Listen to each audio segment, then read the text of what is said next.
El maestro César Irving Rico es maestro en Relaciones Internacionales por la Facultad de Ciencias Políticas y Sociales de la UNAM, licenciado en Relaciones Internacionales por la Facultad de Ciencias Políticas y Sociales de la UNAM. Actualmente se encuentra estudiando el doctorado en Ciencias Políticas y Sociales por la Facultad de Ciencias Políticas y Sociales de la UNAM.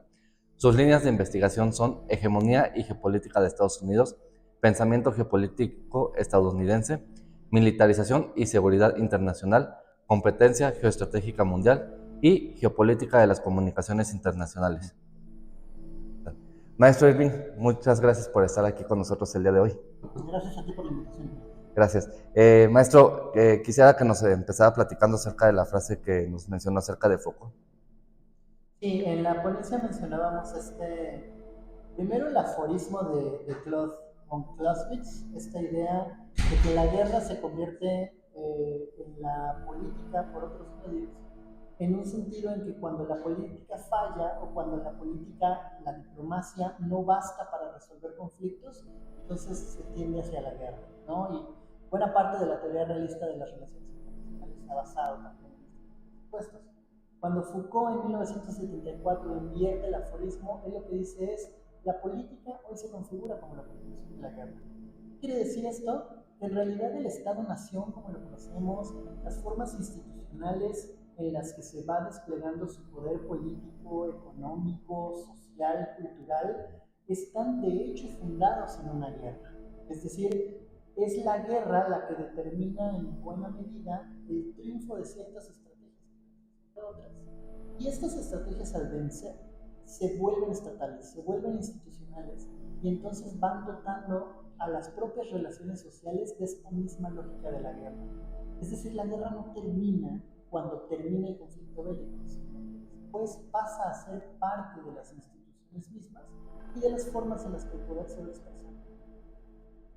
De ahí que Foucault hable de la política como la guerra por los medios y que a nosotros nos haya interesado tanto como recuperarla para hablar de la guerra en el siglo XXI y de las distintas representaciones de la vida.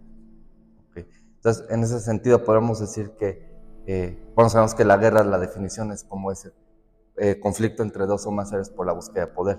Eso nos llevaría entonces a que la guerra ya puede ser en todas partes, ¿no? Poder económico en una guerra comercial, poder ideológico en una guerra de redes sociales, bueno, que es como yo lo conozco, las redes sociales, o no sé qué más nos podrá decir acerca de esta parte de el poder y la guerra. Es bien interesante esta idea de la guerra por doquier o de la guerra en todas partes, porque por un lado efectivamente refleja un poco este sentido de que la guerra hoy se vuelve normal en términos de que es lo cotidiano en el propio día a día y en las formas discursivas, en las noticias, en los medios, en la propia vida cotidiana, pero también parece que se vuelve la norma en términos de cómo es que se determinan no solo las relaciones internacionales, sino las propias relaciones de poder en todas las escalas. Sin embargo, algo que comentábamos también en la presentación era que había que tener cuidado con esto, ¿no? Porque si de pronto la guerra se convierte en todo, entonces también puede perder esta precisión conceptual de lo que hablamos como guerra, ¿no? Si bien es cierto que en nuestra vida cotidiana tenemos muestras de una política que continúa la guerra en términos de estas relaciones que comentábamos, también hay que ser justos pensando en cómo hay ciertas sociedades que literalmente están atravesadas por estos conflictos bélicos que implican la guerra. Pensemos en las personas de la Franja de Gaza, pensemos en Ucrania actualmente, que al final del día están siendo partícipes de guerras a gran escala que están siendo llevadas hacia sus propias vidas cotidianas y destruyendo sus espacios, destruyendo sus ciudades y demás. Con esto lo que quiero decir es, si bien la guerra se complejiza en términos conceptuales y que podemos encontrarla desplegada en múltiples representaciones en la actualidad, creo que siempre hay que tener el cuidado y la responsabilidad de pensar a la guerra, seguirla pensando pues como lo que es, como una de las catástrofes más profundas y más lacerantes para la vida. Ok. Ahorita que comentaba esto de la Franja de Gaza, eh, recordemos que en el siglo pasado, en la Segunda Guerra Mundial, pues las bombas atómicas eran lanzadas directamente por un piloto que iba piloteando un avión, valga la redundancia. Actualmente muchas de las guerras, y lo vemos en la guerra de Israel y los conflictos que está teniendo con Irán, ya son más automatizados estos ataques. Ya no es un piloto, sino es desde un punto estratégico estos misiles balísticos de un punto A a un punto B sin una persona. ¿Cómo ve ese papel del desarrollo tecnológico a futuro, no? Claro, yo creo que es sumamente importante. Todas estas lógicas de la automatización, la digitalización, los drones, todo este tipo de armamento que hoy se está probando ya muy claramente en estos espacios, digamos, se remontan históricamente, si se quiere, hacia la inauguración de la revolución de los asuntos militares en los años 80, que tiene como epicentro Estados Unidos, ¿no? Ahí es cuando se empieza a fomentar mucho como esta gran inversión en tecnologías de localización, sistemas satelitales, aviones, bueno, vehículos no tripulados, autónomos y que hoy por hoy parecieran estar sacados de un cuento de ciencia ficción o como de alguna película de Hollywood, pero que en realidad están operando en términos de una mucho mayor precisión y una mucho mayor letalidad. Hoy incluso se está hablando ya no solamente de los drones que no están tripulados y que pueden lanzar un proyectil a un vehículo en movimiento, por ejemplo, sino cómo se está tratando de desarrollar, por ejemplo, una serie de tecnologías que lo que buscan es conectar distintos drones de batalla y poder ingresar al campo de operaciones directamente sin la necesidad de que haya una mente humana, digamos, detrás de el control de cada uno de los drones. A esto le llaman swarming o técnica de enjambre, en donde los propios drones podrían estar interconectados, por supuesto, también en la misma lógica del ciberespacio, de la inteligencia artificial y todo esto, conectados para poder determinar objetivos y establecer prioridades de ataque en ciertos puntos. Hay que entender además que este tipo de tecnologías que se van incorporando en la propia guerra también responden a la necesidad de penetrar territorios que son cada vez más complejos, ¿no?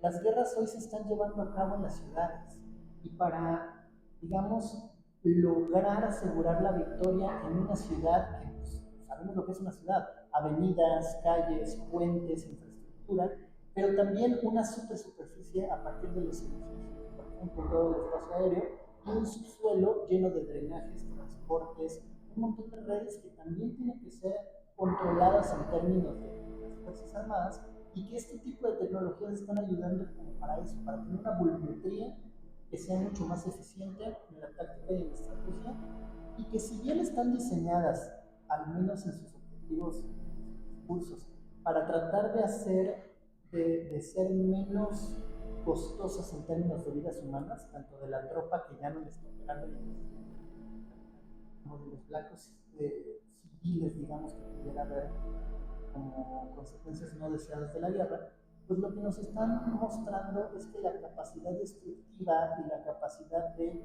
afectar tanto infraestructuras críticas como la propia vida humana de estas personas en estos espacios pues está siendo cada vez más.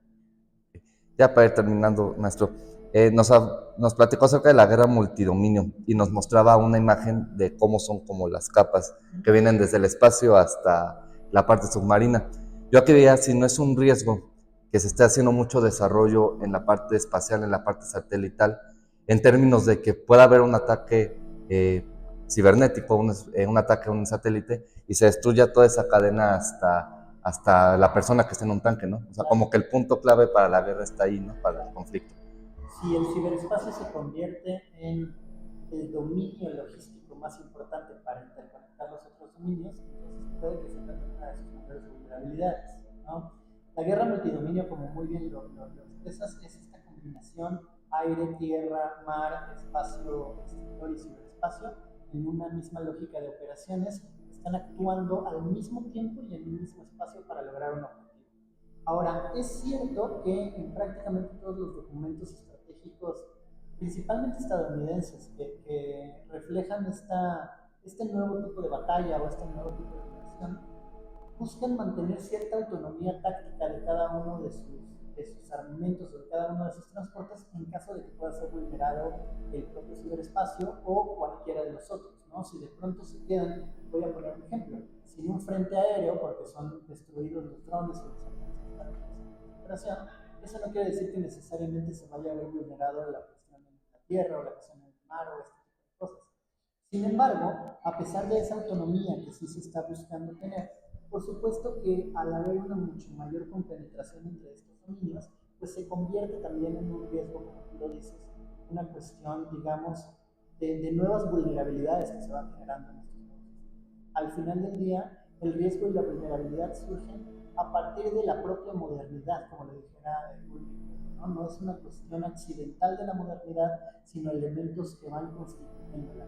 En este caso, creo que las revoluciones de los asuntos militares, por supuesto que construyen nuevas potencialidades para los ejercicios, para las operaciones, la táctica y la estrategia, pero a su vez están generando riesgos, ¿no? Y están destapando nuevas formas de riesgo que efectivamente pueden ser aprovechadas en los. Bueno, pues, maestro Irving, muchas gracias por estar aquí con nosotros el día de hoy. Gracias a ti y Sí. gracias